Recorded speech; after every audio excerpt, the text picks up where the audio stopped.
Bismillahirrahmanirrahim. Assalamualaikum warahmatullahi wabarakatuh.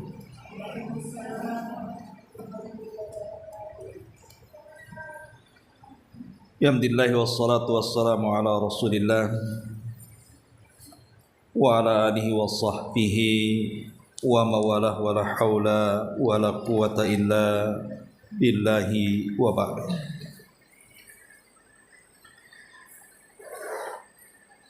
Kita lanjutkan kajian kita, masih membahas kitab 175 Jalan Menuju Surga,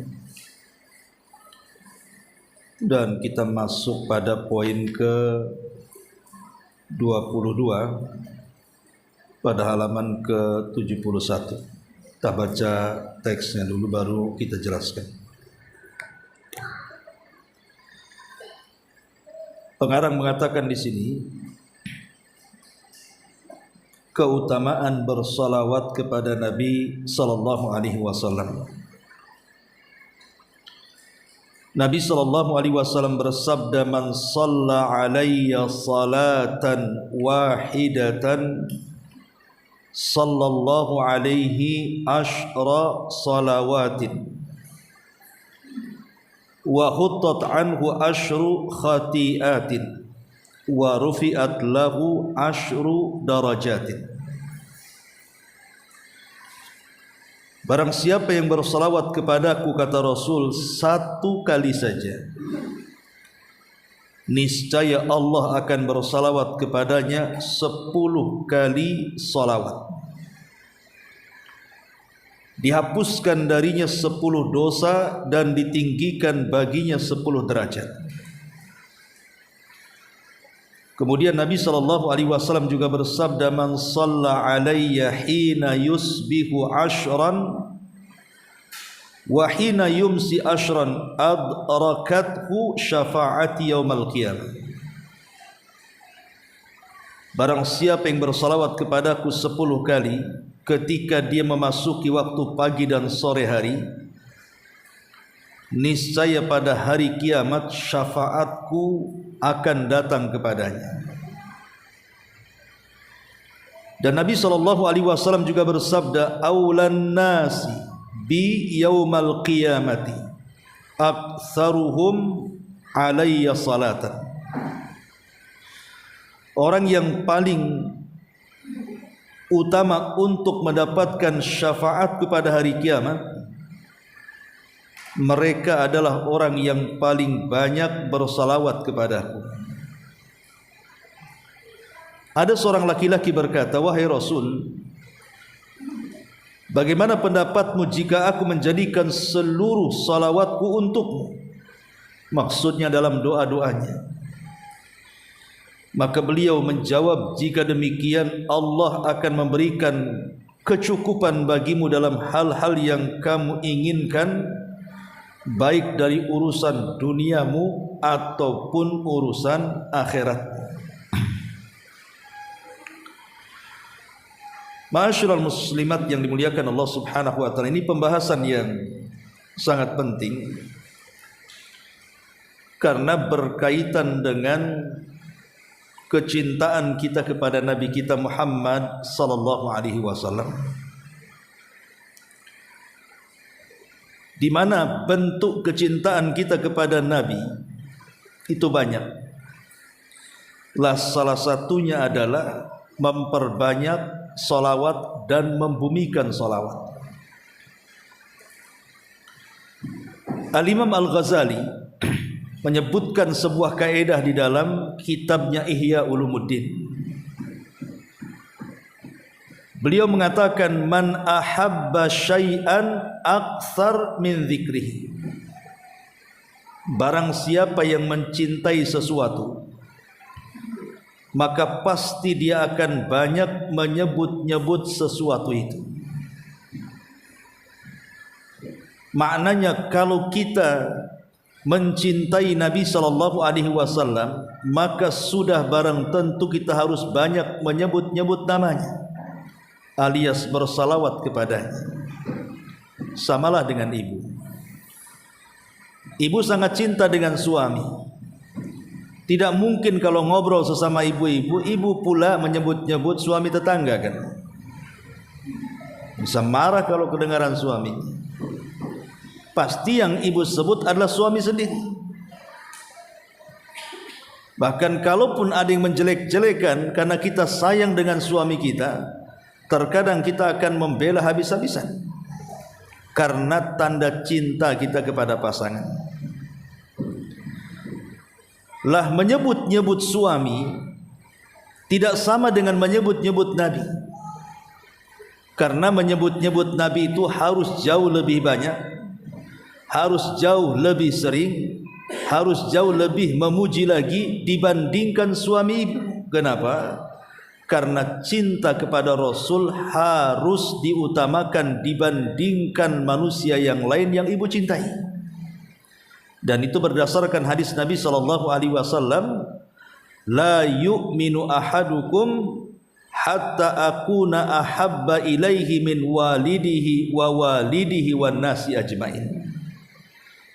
Tidak sempurna iman seseorang sampai aku lebih dicintai, kata Rasul, dibandingkan anaknya, orang tuanya, bahkan manusia-manusia lainnya yang dicintainya. Silahkan menyebut orang yang ibu cintai, tetapi jangan kemudian melupakan Nabi SAW. Maka sebut-sebutlah Nabi kita harus jauh lebih banyak dibandingkan menyebut anak kita, menyebut orang tua kita, bahkan menyebut pasangan kita, bahkan orang-orang yang pernah berjasa kepada kita. Karena jasa Rasul itu jauh lebih besar dibandingkan jasa-jasa orang itu. Bagaimana tidak besar? Kalau bukan karena Allah Subhanahu wa taala kemudian Nabi kita, kita tidak mungkin mengenal siapa Rabb kita.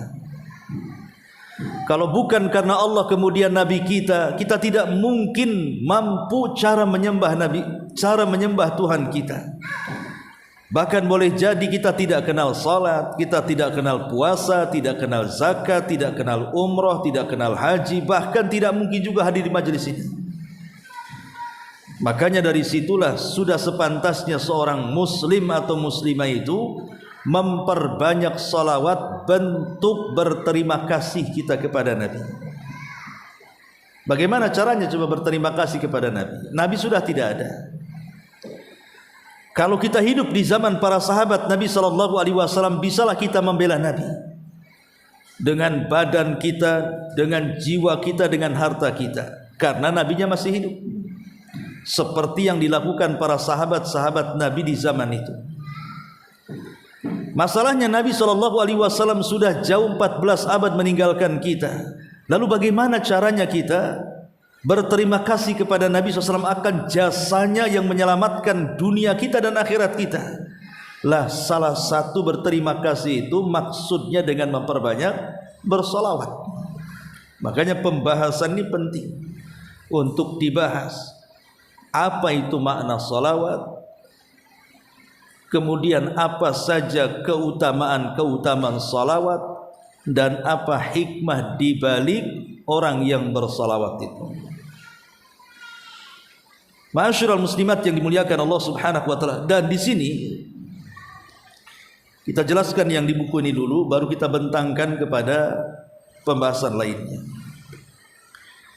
Di sini Nabi SAW mengatakan, man shalla alayya salatan wahidatan sallallahu alaihi asyra salawatin wa khuttat anhu asyru khati'atin wa rufi'at lahu asyru darajatin. Lihat bagaimana keistimewaan salawat.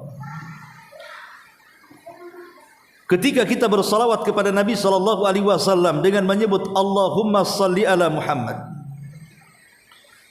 maka kita akan mendapatkan 3 keutamaan besar. 1 amalan, 3 keutamaan.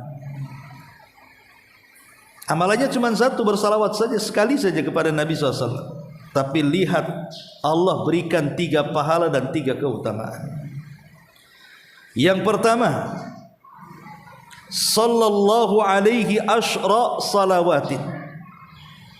Maka Allah Subhanahu wa taala akan bersalawat kepada kita 10 kali salawat berbanding dengan satu salawat yang kita berikan kepada Nabi. Maksud salawat Allah kepada kita apa, Bu? Maksudnya pujian Allah di hadapan para malaikat yang ada di langit sana.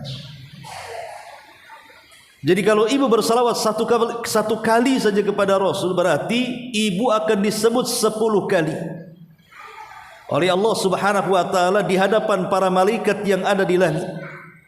Allah akan memuji ibu di hadapan malaikat Jibril, di hadapan malaikat Mikail, di hadapan malaikat Israfil, di hadapan para malaikat pemikul arsy dan malaikat-malaikat mulia yang lainnya yang ada di langit sana.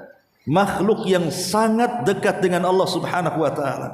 Bayangkan salawat 1 kali kita sudah menjadi selebritis langit. Nama ibu itu disebut-sebut Allah dan dipuji-pujinya di hadapan para malaikat. Kalaulah seandainya nama ibu disebut oleh Bapak Presiden Prabowo, sebut nama ibu itu dalam pidato nasional, diliput sama TV-TV, live di YouTube, di Facebook, Instagram, semua nge-live. Nama ibu diulang-ulang berkali-kali, Bu. Akhirnya viral atau viral. Mungkin ini sebuah kebanggaan. Itu baru presiden yang memuji-muji kita, presiden yang ada di negeri kita, kan? Bagaimana pula kemudian kalau seandainya cakupan yang lebih luas dibandingkan Indonesia? Pamannya nama ibu disebut-sebut 10 kali dan dipuji oleh presiden-presiden dunia yang besar-besar itu negaranya. Masuk televisi dunia, makin bangga lagi. Kalau seandainya dipuji makhluk saja, ada kebanggaan tersendiri. Bagaimana pula yang memuji kepada kita itu adalah Rabbul Makhluk, Rabb yang menciptakan makhluk itu sendiri, Rabb yang menciptakan orang yang memuji kita. Tentu harusnya jauh lebih bangga dibandingkan dipuji oleh makhluk yang sesama makhluk sifatnya. Coba bayangkan 1 kali salawat terkenalah ibu di langit. Macam mana kalau ibu dalam sehari itu bisa ratusan kali salawat? Maka ratusan pula nama ibu dipuji-puji Allah di hadapan para malaikat. Ini yang pertama. Kemudian yang kedua, wa khuttat anhu asyru khati'atin.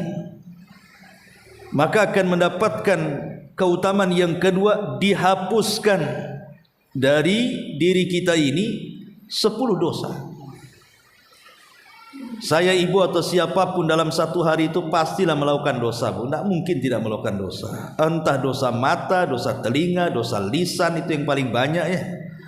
Entah dosa cara berpikir yang buruk dan begitu seterusnya. Pastilah kita ini berlaku dosa setiap harinya, bahkan setiap menitnya mungkin.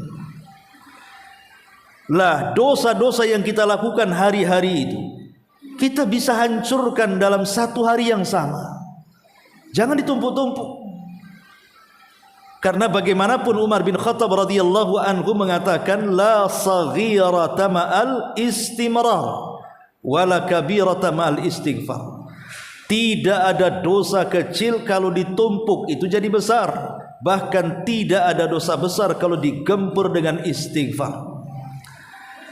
Lah, untuk supaya dosa-dosa yang kita lakukan sehari-hari itu, entah dosa pandangan, dosa pendengaran, dosa lisan, dosa hati dan begitu seterusnya, kita bisa bersolawat kepada Nabi sebagai bentuk penghapusan supaya balance. Satu sisi kita berbuat dosa, sisi lain kita gempur dosa itu dengan solawat.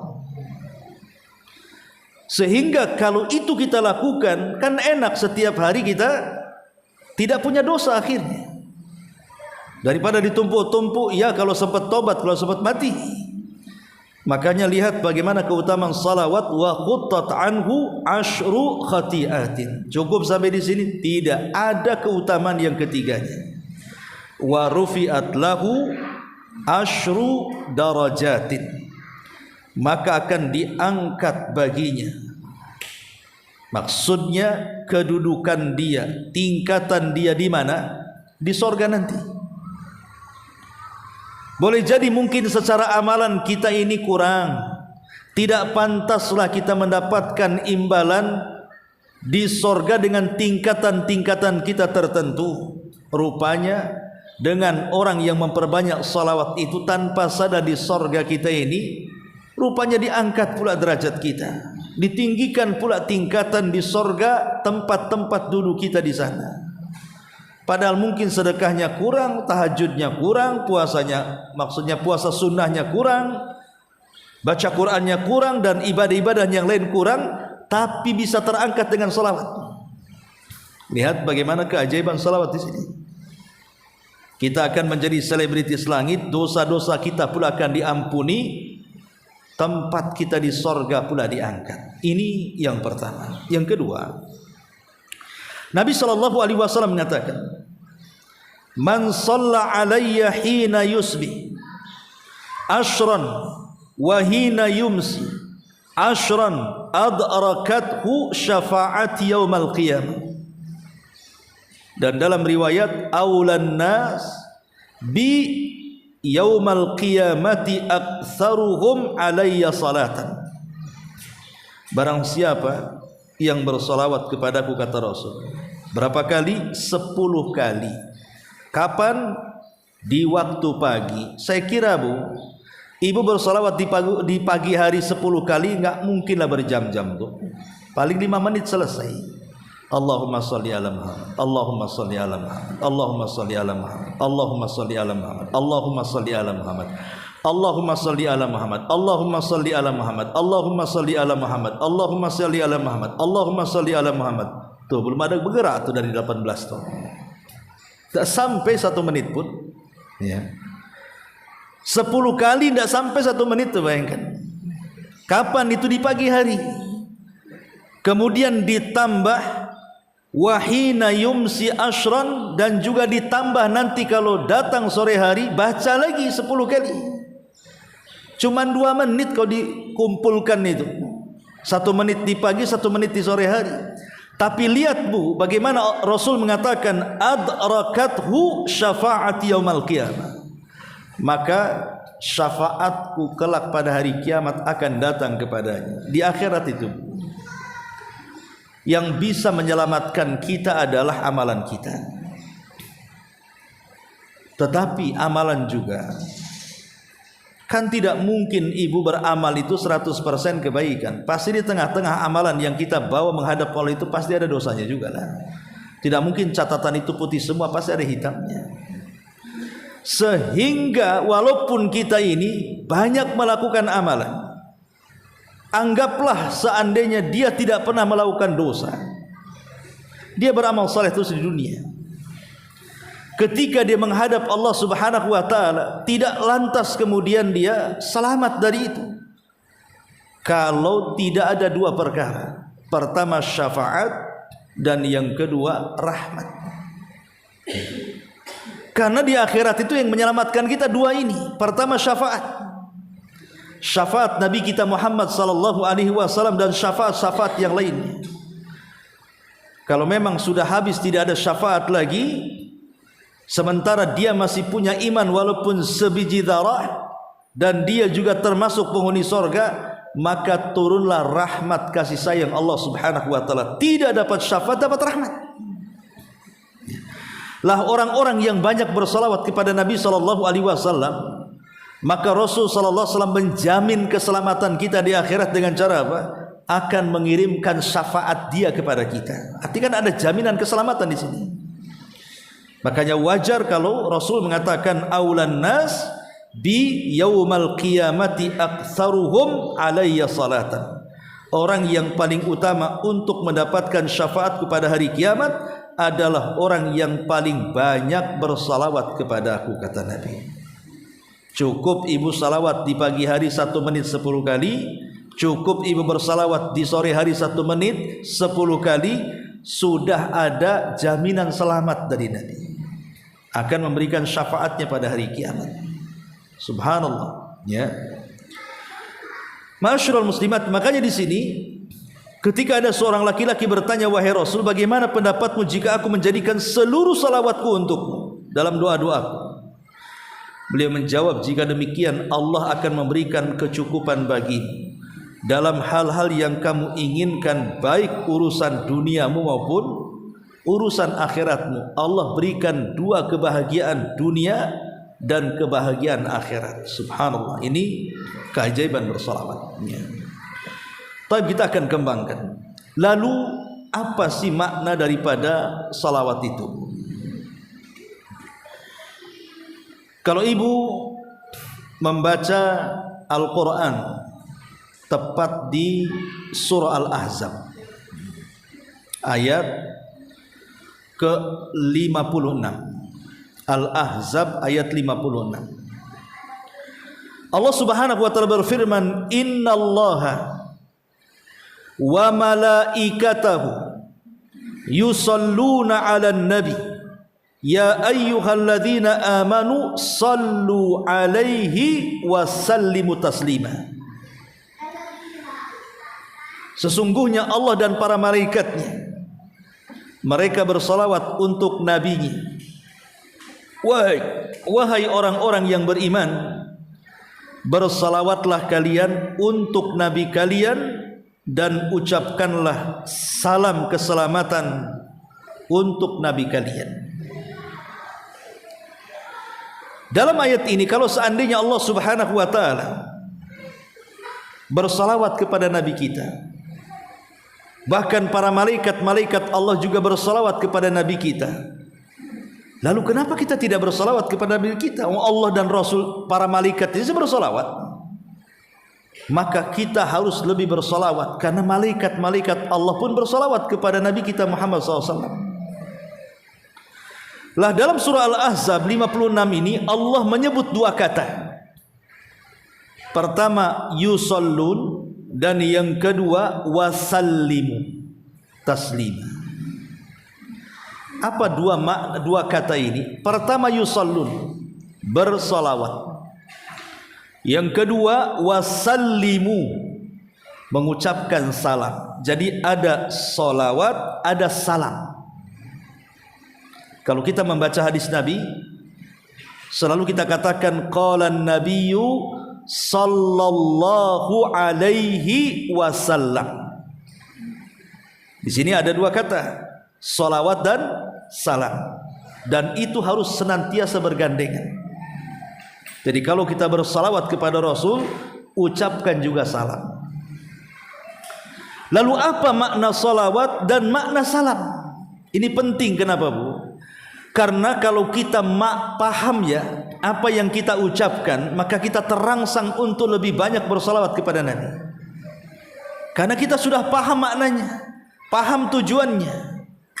Tapi kalau orang bersalawat kepada Rasul atau mengucapkan salam, tidak paham maknanya, lama-lama bosan karena tidak paham apa itu makna dibalik salawat dan salam itu. Makanya penting memahami sebuah kalimat itu, supaya kalau kita ini mengamalkan salawat itu betul-betul mengamalkannya dengan ilmu, bukan karena taklid ikut orang bersalawat, saya pun bersalawat. Itu beda nilai di hadapan Allah. Ibu kalau bersalawat karena ilmu, karena pengetahuan, seperti habis ngaji begini, akhirnya ibu tahu oh makna salawat apa, makna salam apa, kemudian ibu praktekkan. Itu berbeda dengan orang-orang awam yang tidak pernah hadir di majelis ilmu, tidak tahu itu makna salawat. Pokoknya kata ustaz bersalawat, salawat saja dia. Beda. Karena amalan itu, saya contohkan saja yang lain, salat. Ya. Orang salat dan dia salat itu karena ilmu. Memang dia pelajari mulai dari takbiratul ihramnya seperti apa, bacaannya seperti apa, sampai salamnya seperti apa. Dia pelajari, dia ngaji, dia baca. Kemudian dia praktekkan dan dia amalkan pengetahuannya, maka dia akan dapat dua keutamaan. Pertama, menggugurkan kewajibannya. Yang kedua, mendapatkan pahala besar dari sholatnya. Tapi kalau seandainya orang itu mengamalkan sholat itu hanya ikut-ikutan saja, dia tidak tahu ilmunya. Orang ke masjid ikut ke masjid, orang takbir ikut takbir, orang ruku ikut ruku, dan begitu seterusnya sampai orang salam ikut salam. Dia tidak paham salat yang dilakukannya itu, cuma ikut-ikutan saja. Maka dia cuma dapat satu, apa itu? menggugurkan kewajiban tapi tak dapat pahala. Akhirnya kan rugi jadi ibadahnya. Lelah letih tapi tak dapat pahala. Ibaratnya seandainya ibu bekerja kepada saya nggak pernah digaji, kan rugi jadinya. Lah bacaan salawat itu seperti itu. Kalau ibu membaca salawat karena ilmu, insya Allah di balik bacaan salawat ibu itu ada pahalanya dan ada keutamaan yang besar. Tapi kalau hanya bersalawat saja, ya itu bentuk cinta kita kepada Nabi. Tapi apakah akan dapat pahala seperti orang bersalawat tanpa ilmu? Ini kan sebuah pertanyaan. Ya. Baik, kita akan kupas apa salawat dan apa itu salam. Di dalam surah Al-Ahzab ini 56 di sini.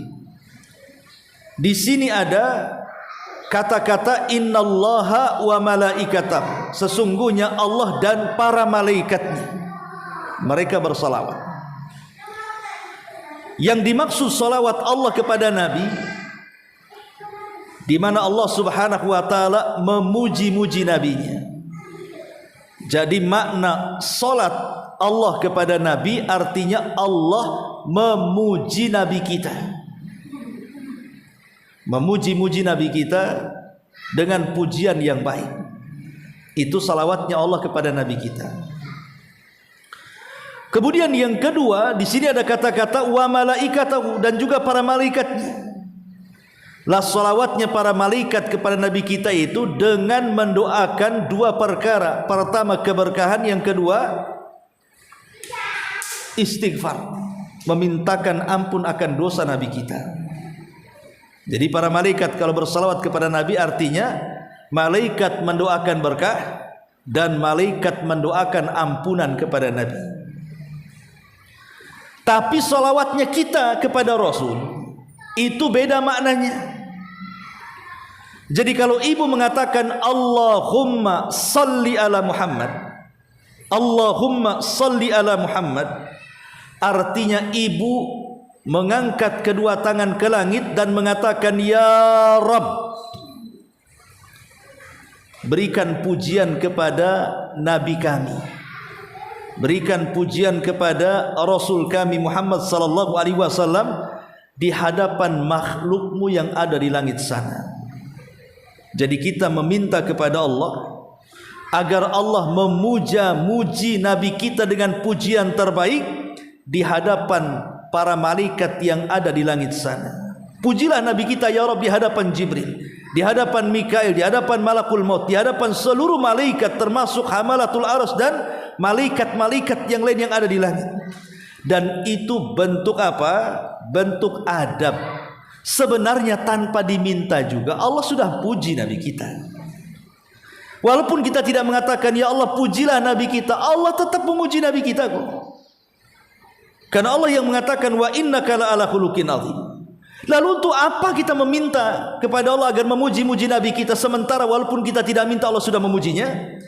Ini sekali lagi sebagai adab. Kita ini harus punya tata krama, punya adab, punya etika, bahwa Nabi kita ini sudah menyelamatkan kita dunia kita dan akhirat. Kita berterima kasihlah dengan cara apa? Minta kepada Allah, ya Allah puji Nabi kami di hadapan makhlukmu di atas sana. Jadi itu bentuk adab terima kasih artinya. Sebab kalau seandainya walillahil matsalul a'la ya, seandainya saya berbuat baik sama ibu, pokoknya saya bantu saja ibu itu, apapun keluhan kesusahan ibu saya bantu, pasti ibu akan berterima kasih kan kepada saya. Karena mungkin tidak berterima kasih, pasti akan berterima kasih. Dan pasti akan memuji-muji kan, memuji-muji orang yang sudah berbuat baik kepada kita, pasti itu akan dipujinya. Lah kepada sesama makhluk saja ada orang berbuat baik kepada ibu, ibu puji habis tuh orang yang berbuat baik karena dia betul-betul berbuat baik segalanya. Pamannya dia ngasih modal sama ibu, ngasih rumah, ngasih kendaraan, anak-anaknya disekolahkan gitu kan. Ini urusan dunia bu ya. Itu saja pujian itu sudah luar biasa mengalirnya kepada orang berjasa kepada kita. Lah Nabi ini lebih daripada itu. Dia bukan cerita dunia, dia menyelamatkan kita, dunia kita dan akhirat kita diselamatkan. maka harus lebih lagi kita memuji Rasul dengan cara apa? Meminta langsung. Yang memuji bukan kita, tapi yang memuji itu Allah langsung, supaya dapat penghargaan yang luar biasa. Jadi ini bentuk adab, itu makna salawat kita kepada Nabi. Kita meminta kepada Allah agar Allah memuja-muji dengan pujian yang indah Nabi kita di hadapan para malaikatnya. Ini makna salawat. Yang kedua, makna salam. Kita sering menyebut kalimat sallallahu alaihi wasallam. Apa makna salam itu? Makna salam itu artinya keselamatan. Salam itu artinya keselamatan. Artinya kita mendoakan kepada Allah akan keselamatan Nabi. Saya ulang-ulang, Bu. Walaupun kita tidak mendoakan selamat kepada Nabi, Nabi itu sudah selamat loh. Tapi kenapa kita meminta kepada Allah supaya Allah menyelamatkan Nabi kita? Ini bentuk adab, bentuk etika, terima kasihnya kita kepada Nabi.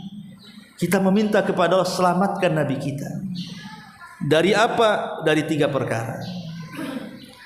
Pertama, selamatkan Nabi kita jasadnya. Semasa hidup di zaman para sahabat mungkin kita bisa membantu Nabi. Jasadnya kita bisa bantu, seperti yang dilakukan para sahabat melindungi Rasul dalam peperangan, membela Rasul kalau dihina, kalau dicaci, kalau dimaki, kalau disakiti. Itu semasa hidup Nabi. Sahabat membela Nabi dengan fisiknya. Tapi Nabi kan sudah meninggal. Lalu apa yang diselamatkan dari fisik Nabi? Yang diselamatkan dari fisik Nabi adalah minta kepada Allah dengan ucapan salam itu, agar jangan sampai ada yang kurang ngajar dengan jasad Nabi. Entah mencuri jasadnya, entah kemudian merusak jasadnya, entah menghina jasadnya. Karena jasad Nabi itu tidak akan disentuh tanah. Artinya kalau Allah takdirkan kita gali kuburan Nabi, maka jasad Nabi itu persis sebagaimana matinya. Tanah telah Allah haramkan untuk memakan jasad para Nabi. Kalau jasad kita tidak, pasti jadi santapan cacing tanah lah kalau jasad kita. Boleh jadi tinggal tulang belulang, bahkan mungkin hancur tulang-tulang itu, hanya tinggal tulang ekornya. Tapi semua jasad para nabi, Allah katakan kepada tanah, jangan sentuh jasad itu. Makanya Rasul mengatakan, innallaha harrama 'alal ardi an ta'kula ajjasal anbiya. Sesungguhnya Allah haramkan kepada bumi untuk memakan jasad-jasadnya para nabi. Ma'asyiral muslimat yang dimuliakan Allah Subhanahu wa taala. Jadi ini yang pertama, mendoakan selamat, jangan sampai jasad Nabi kita dihinakan. Karena begini, ada beberapa sejarah yang itu dicatat oleh para ulama tentang upaya dan usaha terencana untuk mencuri jasad Rasul dan menghinakannya. Dan itu terjadi beberapa kali. Pertama, terjadi pada abad 5 Hijriah. Jadi ada percobaan untuk mencuri jasad Nabi SAW yang dikubur di Masjid Nabawi itu pada abad ke-5 Hijriah itu. Jadi ada seseorang namanya Abu Fatuh Hasan bin Ja'far bersama dengan pasukannya menuju Madinah. Ya tentu niatnya jahat untuk mencuri jasad Nabi sallallahu alaihi wa ala alihi wasallam. Bahkan lebih daripada itu, bukan hanya jasad Nabi, bahkan akan mencuri jasad kedua sahabat yang dikubur sama-sama di samping Nabi, Abu Bakar dan Umar. Kemudian mereka berencana untuk membawa ke Mesir. Ini terjadi pada abad ke-5 Hijriah. Tetapi Allah Subhanahu wa taala sudah berfirman dalam Al-Qur'an, wallahu ya'simuka minan nas, bahwa Allah pasti akan menjaga engkau wahai Muhammad dari tipu daya manusia. Allah tahu. Ketika betul-betul pasukan itu kemudian merangkak ke arah Madinah dan hendak mengeluarkan jasad Nabi dan kedua para sahabatnya, Abu Bakar Siddiq radhiyallahu dan Umar, dan hendak membawa ke Mesir, setibanya mereka di Madinah, ketika hendak melaksanakan tugas laknatnya, tiba-tiba Allah guncangkan bumi. Sekali guncang kaget mereka, kemudian bertiup angin kencang. Karena mereka ketakutan, akhirnya pulang lagi ke Mesir. Ini terjadi di zaman siapa? Abu Futuh Hasan bin Ja'far, yang diutus oleh kerajaan Ubaidillah. Ya. Kemudian yang kedua, itu juga terjadi tapi sudah jauh, sekitar tahun 557 Hijriah. 500 apa sebelumnya, ya, sebelum tahun itu juga pernah terjadi percobaan di mana ada orang namanya Al-Hakim Al-Ubaidi. Al-Hakim Al-Ubaidi. Awalnya dia mengutus orang, yang pertama kan Abu Futuh Al-Hasan bin Ja'far, tapi kan kemudian balik lagi ke Mesir. Dia penasaran nih, Al-Hakim Al-Ubaidi ini diutusnya lagi orang untuk berusaha menggali kuburan Rasul dan mengambil dua jasad sahabatnya, dan ingin dibawa ke Mesir lagi. Jadi sudah dua kali percobaan tuh. Tapi qadar Allah, jadi saat mereka sedang menggali, maksudnya berusaha untuk membuat terowongan yang sampai ke jasad Nabi, karena mereka menyewa beberapa tempat yang dekat dengan Masjid Nabawi. Kemudian dari rumah sewaan itulah mereka buat terowongan tuh. Anehnya tidak dicurigai pula kan begitu. Tetapi ketika mereka sudah dalam, hampir dekat dengan kuburan Rasul, mereka dalam terowongan itu melihat cahaya yang menyilaukan. Bahkan ada suara-suara yang berteriak-teriak dan mengatakan, wahai manusia, kuburan Nabi kalian telah digali orang. Seolah-olah ada bisikan-bisikan bahwa kalau mereka tetap menggali maka akan diketahui manusia. Akhirnya mereka pun kemudian lari, tetapi kemudian tertangkap dan mereka dibunuh semuanya. Ini kan sudah ada upaya nih, ya. Kemudian juga yang ketiga, pada tahun 557 Hijriah,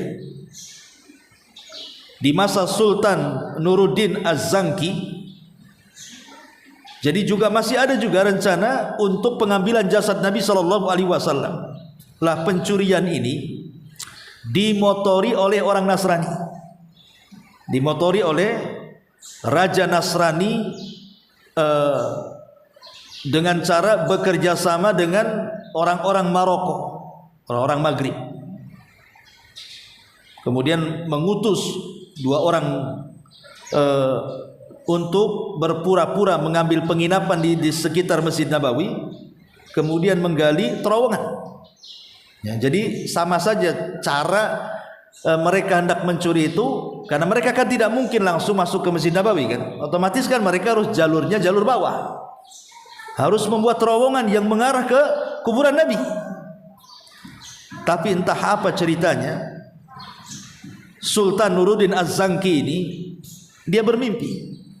Dalam mimpinya dia berjumpa dengan Nabi SAW, seolah-olah Nabi berpesan agar dia membawa pasukan ke Madinah dan menyelamatkan kuburan Nabinya. Maka betul kemudian dia pun membawa pasukan besar ke Madinah, akhirnya berhasil menangkap dua orang ini, kemudian juga dieksekusi mati. Ini juga yang ketiga terjadi seperti itu. Kemudian juga yang keempat pernah juga terjadi percobaan yang keempat ini. Jadi ada segerombolan orang-orang Nasrani dari Syam. Jadi mereka berangkat dari Mesir melewati Laut Merah menuju Hijaz, dan membuat banyak kerusakan dan sepanjang jalan membuat kerusuhan, kadang-kadang membajak kapal. Pokoknya memang mereka para preman, orang jahat. tapi jumlah mereka cukup banyak.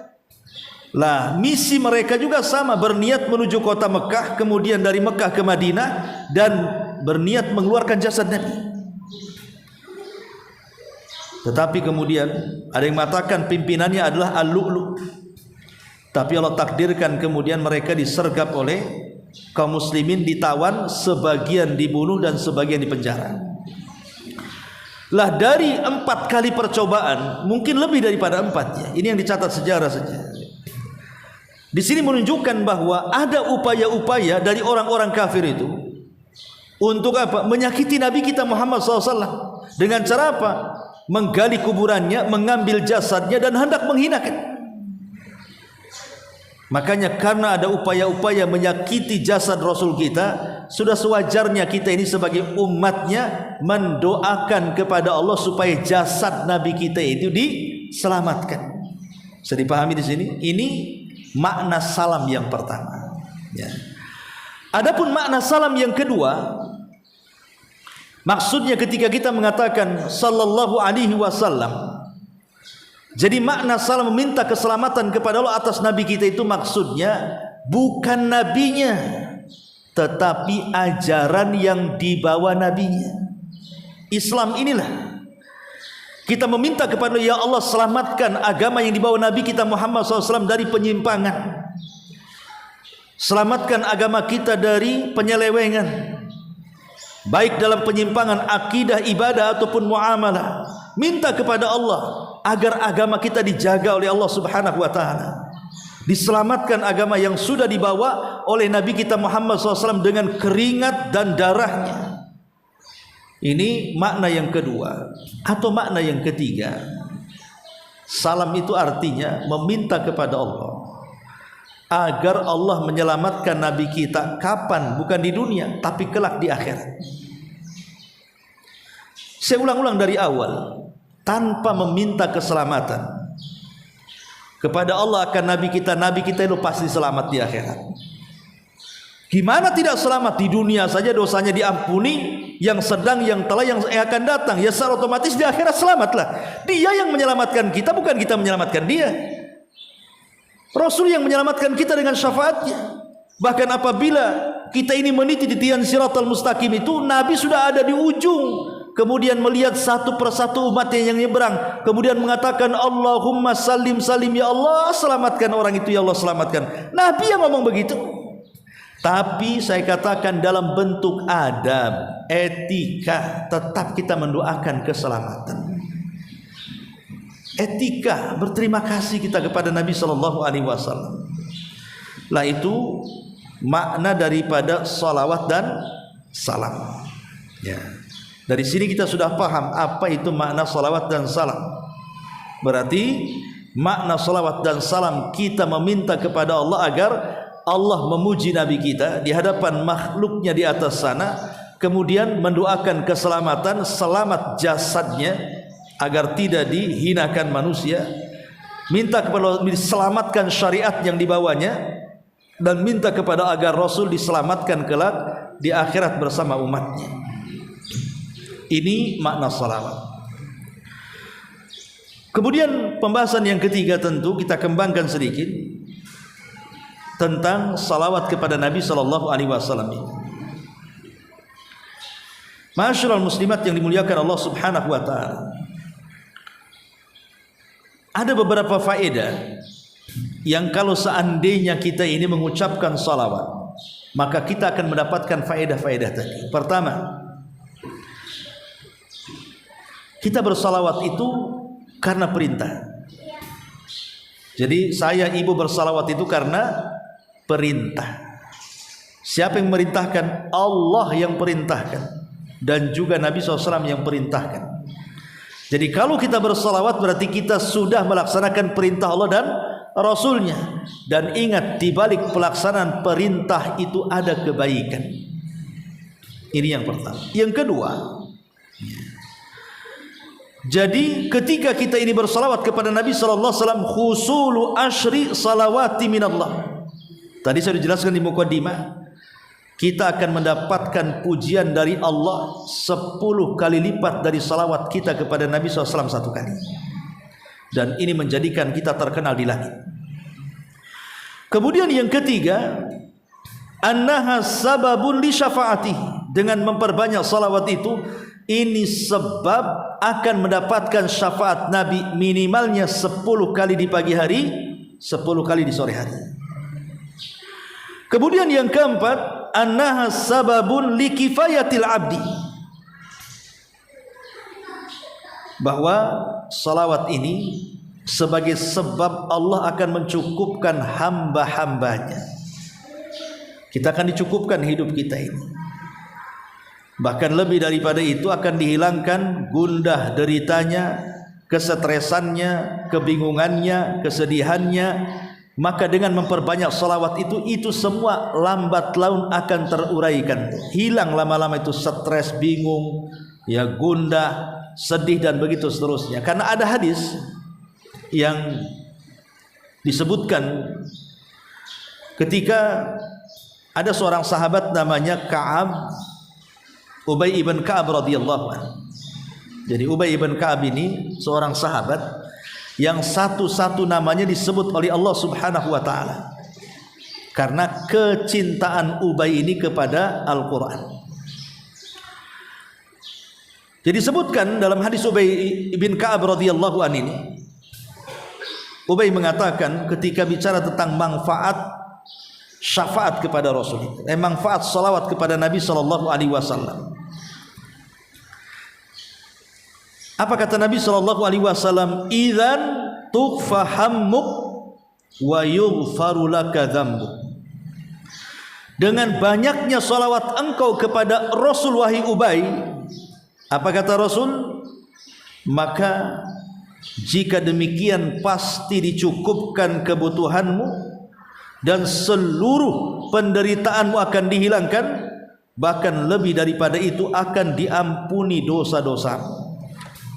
Lihat bagaimana di sini Nabi SAW mengatakan kepada Ubay ibn Ka'ab bahwa ketika dia banyak bersalawat itu, maka seluruh kebingungannya, stresnya itu pasti akan hilang. Dan ibu harus yakin. Coba kalau ibu lagi stres, saya nggak mendoakan ibu stres ya. Artinya pastilah ibu mengalami stres kan gitu ya. Stres itu bukan gila, hilang akal, telanjang lari, bukan. Mungkin karena banyak utang stres kan itu ya. Perlakuan suami stres, tengok anak-anak stres, dompet kosong stres kan itu ya. Namanya stres macam-macam kan ya. Orang hidup itu pasti stres ya. Lah di tengah-tengah stres itu coba ibu biasakan bersolawat. Itu pasti hilang. Ibu harus yakin dengan hadis ini. Kenapa ibu tidak yakin? Karena ibu tidak pernah mengamalkannya sih masalahnya.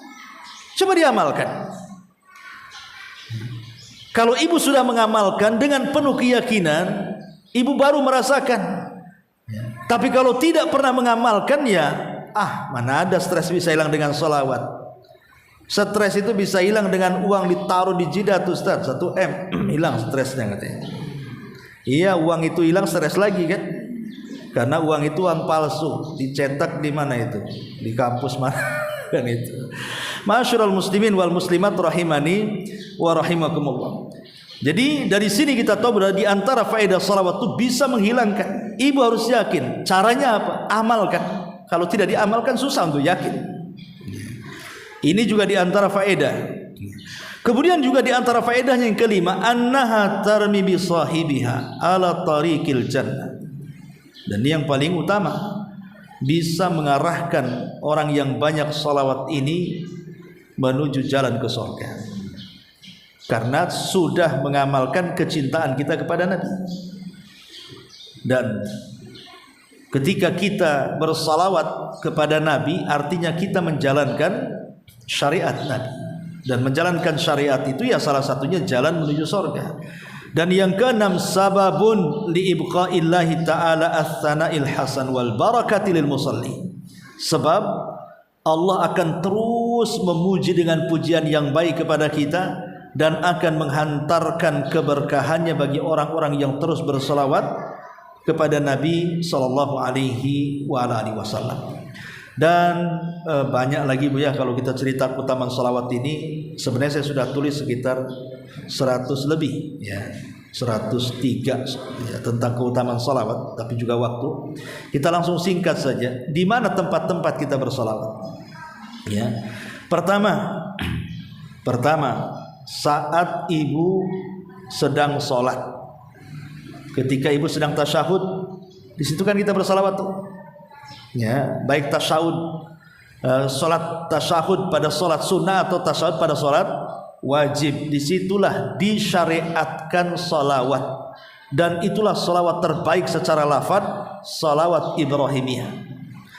Yang kedua, ketika salat jenazah pada takbir yang kedua. Takbir pertama baca Fatihah, takbir kedua baca salawat. Kemudian yang ketiga, saat ibu berzikir.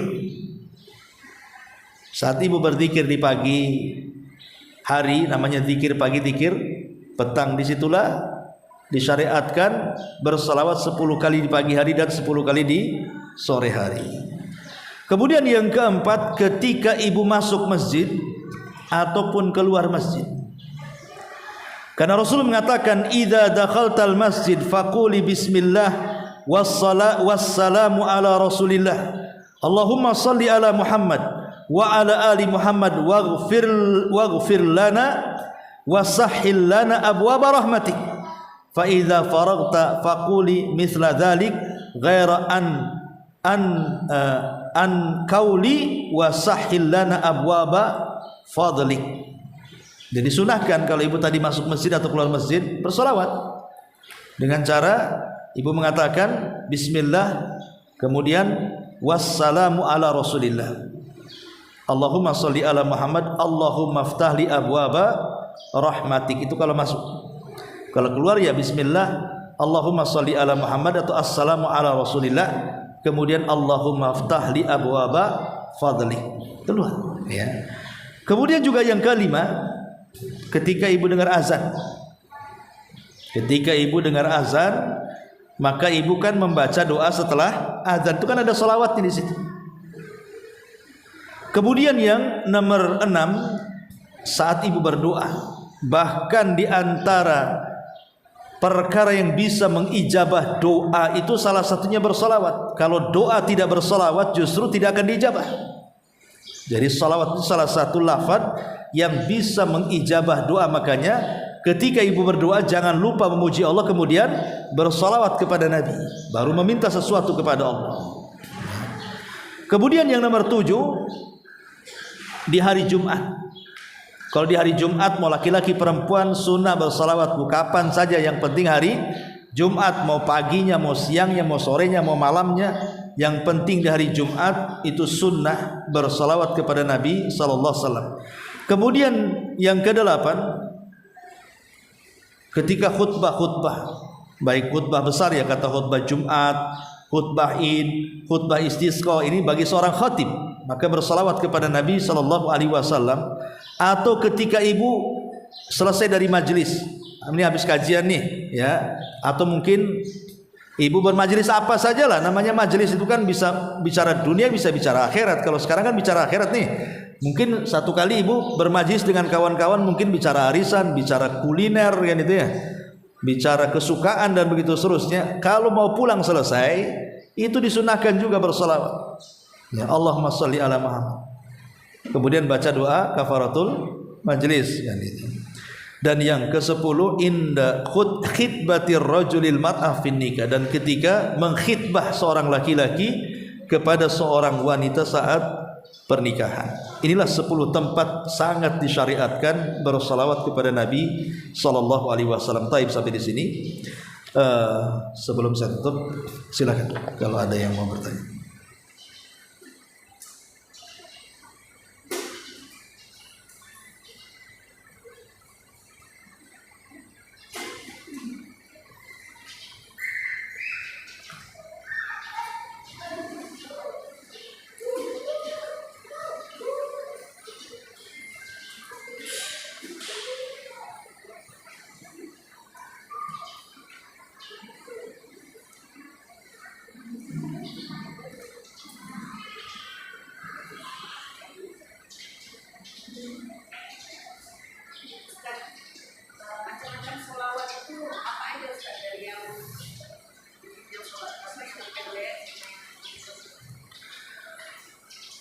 macam-macam salawat. Salawat yang terbaik secara lafaz adalah salawat Ibrahimiyah. Jadi ibu kalau memilih pujian yang terbaik, ya tentu kalau untuk Nabi kita kan kita kasih yang terbaik kan. Kalau bisa ketika bersalawat itu cari lafaz terbaik. Maka lafaz salawat terbaik adalah salawat Ibrahimiyah yang ibu bisa biasa baca dalam tasyahud itu. Itu lafaz terbaik dari semua salawat yang diajarkan. Allahumma salli ala Muhammad wa ala ali Muhammad kama sallaita ala Ibrahim wa ala ali Ibrahim innaka Hamidum Majid. Allahumma barik ala Muhammad wa ala ali Muhammad kama barakta ala Ibrahim wa ala Ibrahim innaka Hamidum Majid. Itu lafaz Bukhari. Ya. Inilah lafaz terbaik. Kalau ingin bersalawat kepada Rasulullah SAW, salawatlah seperti ini. Salawat Ibrahimiyah. Umpamanya ibu ingin membaca salawat 10 kali di pagi hari, pakailah salat Ibrahimiyah. Jadi sore hari juga begitu. Tapi kalaupun tidak sepanjang itu, maka ibu bisa cukup mengatakan Allahumma sholli ala Muhammad, itu paling pendek. Atau sallallahu alaihi, ya. Jadi Allahumma sholli ala Muhammad. Adapun ada beberapa salawat yang bukan datang dari hadis-hadis Nabi, tidak juga lafadznya diajarkan oleh hadis-hadis Nabi, kemudian dirangkai sedemikian rupa, maka itu pun harus diteliti maknanya. Ya. Jangan asal ikut-ikutan bersalawat, tapi harus diteliti dulu maknanya. Karena salawat di masyarakat itu macam-macam. Ada salawat ini, salawat itu, salawat ini, salawat itu, macam-macam lah saya dengar itu. Ya. Maka harus dilihat dulu maknanya. Intinya itu apa? Kalau ada penyimpangan dalam makna yang menjerumuskan kepada syirik dan bid'ah dan penyimpangan yang lain, sebaiknya jangan dibaca. Ya. Tapi sebenarnya Bu, Islam itu kan mengajarkan perkara yang mudah sebenarnya. Kata Abdullah bin Mas'ud radhiyallahu anhu, ittabi'u wa la tabtadi'u, ikut saja, tidak usah buat, itu sudah cukup. Kan Abdullah bin Mas'ud seorang sahabat mengatakan apa? Ikut saja, jangan buat, itu sudah cukup katanya. Lah Rasul sudah memberikan lafaz terbaik bagi kita, sudah itu saja kan begitu. Anehnya kita ini, lafaz terbaik kita tinggalkan, lafaz yang dibuat manusia itu pula yang dilakukan. Kan aneh Bu ya kan? Ya. Ini Nabi ngasih tahu nih, ini lafaz terbaik salawat. Allahumma sholli ala Muhammad wa ala ali Muhammad kama shallaita ala Ibrahim. Ibrahim innaka Hamidum Majid. Ini hanya dibaca ketika salat saja, di luar salat itu tidak mau baca. Tapi kalau salawat-salawat yang dinyanyikan itu dengan musik-musiknya, wah itu hari-hari dijadikan siulan ibu tuh. Seolah-olah itu pula yang paling afdal salawatnya kan. Nah ini kan bagi kita ini cukup yang ada, tidak usah yang buat-buat lah. Walaupun itu tanda cinta kepada Nabi alasannya. Justru tanda cinta kepada Nabi itu, ikut Nabi itu tanda cinta. Ya. Rasul mengatakan A, ya itu ikuti. Rasul mengatakan B, ya itu ikuti. Itulah tanda cinta. Karena memang sebaik-baik lafaz salawat hanya salat Ibrahimiyah. Ya paling rendah ya Allahumma sholli ala Muhammad kan itu. Wallahu a'lam. Baik, sampai di sini. Kalau ada pertanyaan kita tutup. Subhanaka wa bihamdika asyhadu an la ilaha illa anta astaghfiruka wa atubu ilaik. Allahu